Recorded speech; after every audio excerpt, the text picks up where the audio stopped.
Deep vein thrombosis is blood clots forming in the deep veins. Now, what are deep veins? Deep veins are veins that go right down the middle of the leg.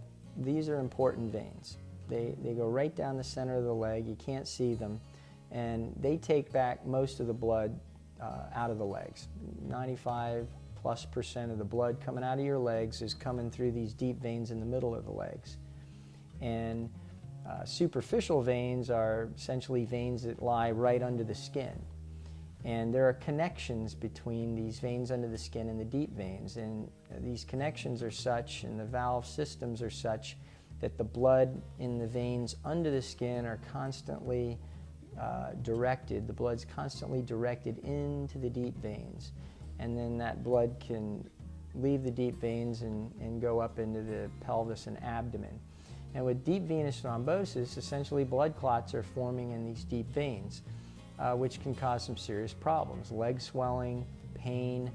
It can lead to damage of the valves in these important veins. And when these valves are damaged, it can lead to what's termed the post-thrombotic syndrome, which can lead to chronic swelling or long-term swelling and pain and these types of things.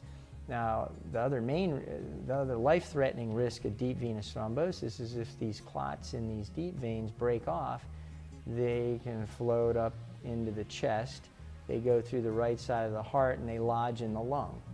And when that happens, that's called a pulmonary embolism. And if enough clot gets up into the lungs, it can kill you. And pulmonary embolism is a pretty common disease process in this country. And deep venous thrombosis is the main cause of pulmonary embolism.